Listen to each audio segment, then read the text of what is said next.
Hey there, fellow deep divers. Ready for another deep dive? I am always ready to dive deep. Let's jump into a book that's really known for its power to shift your perspective. The Power of Awareness by Neville Goddard. Ah, yes.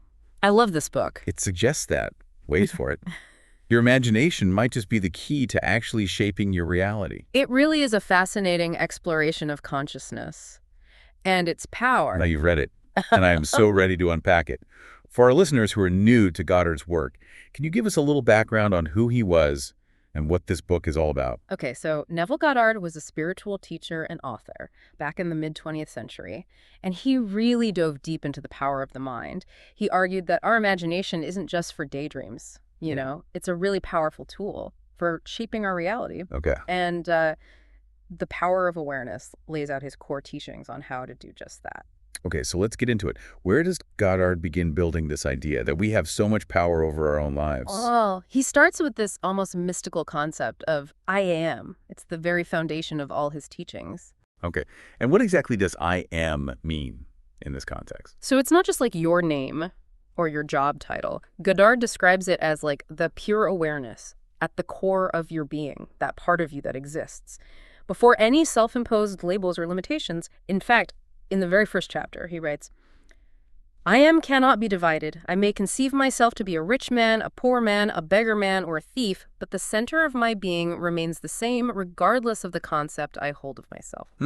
So it's like saying no matter what's happening in your life, at your core, you have this untouched potential. Exactly. It's like a blank canvas you get to work with. I love that. And the way you fill that canvas, according to Goddard, is through the power of assumption. Okay, I've heard that term before, but can you break it down? What exactly does Goddard mean by the law of assumption? It's this idea that consciously assuming a feeling or state as true, really embodying it, can actually manifest it in reality. He doesn't just mean thinking about it, but truly feeling it with conviction. He writes, the ideal you hope to achieve is always ready for an incarnation, but unless you yourself offer it human parentage, it is incapable of birth. Whoa. So our desires need the human parentage of our belief to become reality. I like that analogy. But it can't be that easy, right? Yeah. It's not about just wishing for things. It's about aligning your inner world with what you want to see in your outer world. Goddard gives this powerful example of a soldier who desperately wanted to be discharged from the army, and even though his discharge was denied, he persistently imagined himself at home. And you know what? Eventually it came through. So he essentially shifted his reality through the power of his imagination. That's pretty mind-blowing. But hold on, doesn't this contradict free will? What about all the things that happen in our lives that we seemingly have no control over? That is where things get really interesting. Goddard directly addresses this. He challenges the idea that we're just victims of circumstance. He writes, man believes the future to be the natural development of the past, but the law of assumption clearly shows that this is not the case. So not denying the past, but recognizing that we have the power to shape our future. Exactly. It's about understanding that the assumptions we hold about ourselves and the world around us actually create our experiences. Okay. So if you're unhappy with your current reality, you have the power to rewrite it. Okay, that's incredibly empowering. But how do we actually tap into this power of assumption? Does Goddard give us any practical techniques? He does. A lot of it comes down to mastering your imagination. Think of it like a muscle you can train. Okay, I like that. So how do we train this imagination muscle, so to speak? Well, Goddard talks about the importance of focused attention and using vivid mental imagery. He suggests practicing this before sleep. When your mind is more receptive, imagine yourself already living your desired reality.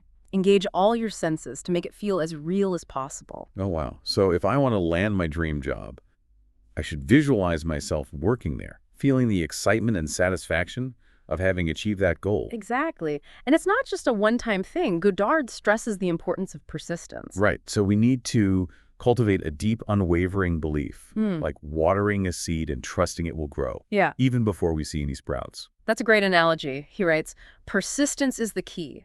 Faithfulness to the assumption, not just fleeting thoughts or wishes, is what brings it into being. That makes a lot of sense. We can't just visualize something once and expect it to materialize overnight. There's an element of dedication involved. Absolutely. You have to nurture those feelings and beliefs consistently. It's about aligning your inner world with your desired reality and then living from that place of knowing. This is all starting to click. But You mentioned aligning your inner world, not just visualizing the outcome. Goddard also talks about this concept of living in the end, right? What does he mean by that? Living in the end is about embodying the feeling of having already achieved what you want. It's not just picturing it, but feeling it, thinking it, even acting as if it's already your reality. So instead of constantly chasing the dream, we should step into the shoes of the person who's already living it. Precisely. It's like asking yourself, if my desire were already true, how would I think, feel, and act? Goddard says, assume a virtue if you have it not. Act on the assumption that you already possess that which you sought. This is all so fascinating. I'm already feeling my perspective shifting a little bit, but we've just scratched the surface of the power of awareness. There's so much more to explore around. Iris, you haven't even touched on things like the importance of acceptance, the role of our senses in manifestation, or the idea that creation is already finished. Whoa, okay. Hold on, listeners, because this deep dive is about to get even deeper. We'll be right back. With more of Neville Goddard's mind-blowing insights. Stay tuned. One of the things that really struck me about Goddard's teachings is the emphasis on effortlessness. He talks about how forcing things actually creates resistance. Right. When we surrender to the power of our imagination, creation becomes almost effortless. That's intriguing. It seems counterintuitive that something so powerful could be effortless. It is, and yet it makes perfect sense when you think about it. When we're constantly striving, we're essentially telling the universe that we don't believe we already have what we desire. But when we relax into the feeling of having it, it flows into our reality more naturally. That reminds me of something Goddard writes in chapter 14, The Effortless Way. He compares our desires to a daydream. Yes. He's not saying to treat them lightly, but to allow yourself to experience the feeling of their fulfillment without strain or struggle. Yeah, he uses a great analogy of a ship. He writes, the assumption of the wish fulfilled is the ship that carries you over the unknown seas to the fulfillment of your dream. I love that analogy. The assumption is the vessel, and the feeling of naturalness, of effortless belief, is the wind that propels it forward. So instead of struggling to make things happen, we simply set our intention, embrace the feeling of the wish fulfilled, and trust the universe to handle the details. Exactly, and that trust is key. Goddard talks about how doubt and disbelief act like anchors, keeping us tethered to our current reality. Right. He encourages us to cultivate a childlike faith, a belief in the unseen, even when our senses tell us otherwise. It's like we have to suspend our disbelief, almost like we're engrossed in a captivating movie, allowing ourselves to be fully immersed in the story. Yes. And the more we practice this, the more natural it becomes. Goddard says the feeling of naturalness is actually the measure of our belief. The easier it feels to assume the state of the wish fulfilled, the closer we are to its manifestation. So if it feels forced or uncomfortable, it's a sign we need to keep refining our assumptions and beliefs until they genuinely resonate with our inner being. Absolutely. It's like an actor stepping into a challenging role. At first, it might feel awkward or unnatural, but with practice, the actor embodies the character so fully that it becomes second nature. That's a great way to think about it. We're all actors, in a sense, creating our realities through the roles we choose to play. And we're also the directors, choosing the scripts we want to follow, the stories we want to tell with our lives. This is so empowering. Okay, so we've discussed the I am, the law of assumption, cultivating effortlessness, and the importance of persistence. What else does Goddard emphasize as we work toward mastering this power of awareness? He points out that our assumptions, whether we're aware of them or not, are constantly shaping our reality, he writes. An assumption, though false, if persisted in, will harden into fact. Wow. So it's not just about focusing on positive thoughts, it's also about becoming aware of any limiting beliefs or assumptions that might be holding us back. So even those fleeting negative thoughts, those doubts and fears, if we dwell on them, they can actually manifest in our lives. That's the idea. Goddard emphasizes the importance of being mindful of our mental diet, consciously choosing thoughts that empower us, rather than limit us. It's like we're constantly feeding our subconscious mind. We get to choose whether it's nourished by negativity or by faith and belief. Exactly. And this leads us to one of Goddard's most mind-bending concepts, the idea that creation is finished. He argues that everything that ever was, is, or will be, already exists in the eternal now. Wait, are you saying our future is predetermined? Not exactly. Goddard suggests that all possibilities exist simultaneously, and it's our consciousness that determines which possibility we experience. He uses the analogy of a record player. The record contains all the music, but it's the needle That selects the track we hear. Okay. Similarly, our consciousness is the needle. That selects the reality we experience from the infinite possibilities available. Okay, that's pretty profound. So if all possibilities already exist, our beliefs and assumptions essentially tune us into a specific frequency of reality. That's a great way to put it. And that raises the question, if we can change our frequency, can we change our reality? That seems to be the heart of Goddard's message. He's saying we're not stuck with the reality we're currently experiencing. We can choose a different reality, a different experience, by consciously shifting our awareness. And he offers plenty of practical advice on how to do this. He talks about using our imagination to create vivid mental images, immersing ourselves in the feeling of the wish fulfilled, and persisting in our assumptions until they become our dominant reality. It's about taking ownership of our consciousness, recognizing that we're not just passive bystanders, but active creators in the grand scheme of life. Exactly. It's an incredibly empowering concept. This is a lot to take in. It's like we've always had the keys to unlock our potential, but we never knew how to use them. And that's why books like The Power of Awareness are so valuable. They illuminate the potential that lies dormant within us, waiting to be awakened. Well, we've covered a lot of ground, but there's still more to unpack. Yeah. We haven't even touched on the idea of revision, which is one of Goddard's most fascinating techniques for influencing our reality. Yes, revision is a powerful tool. It's about using our imagination to revisit and rewrite our memories, effectively changing past experiences to create a different present reality. And I'm guessing this is where things get really interesting. Can we really change the past? And if so, what are the implications of that? Those are the questions we'll be diving into in the next part of our deep dive. Get ready to explore the mind-bending power of revision. Okay, we're back and ready to tackle this concept of revision. Yes. Last time we were left wondering, can we actually use our imagination to reshape our experience of reality by changing the past? It's a really powerful idea. It is. Revision is definitely one of the most intriguing and potentially transformative ideas in The Power of Awareness. It's not about dwelling on past regrets, but about actively using your imagination to create a new narrative, a revised memory that aligns with what you want to experience now. So how would this work in a practical sense?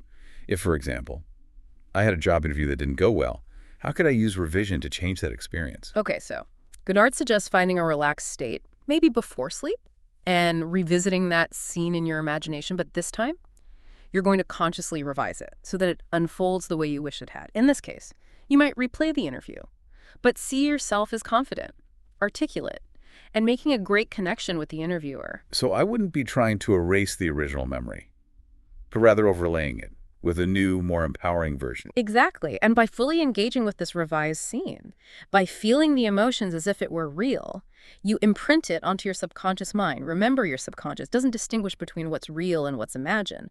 So this revised memory can actually start to influence your present reality. So if I revise the memory of that job interview, there's a chance it could increase my odds of actually getting the job. That's the idea. And as with other techniques in the book, consistency is key. You want to repeat this revised scene until it feels completely natural, until the old, less empowering memory fades. Goddard uses a gardening analogy. It's like pulling out weeds and planting something beautiful and fruitful in their place. I love that analogy. It really is like we can travel back in time and make subtle adjustments to create a better present.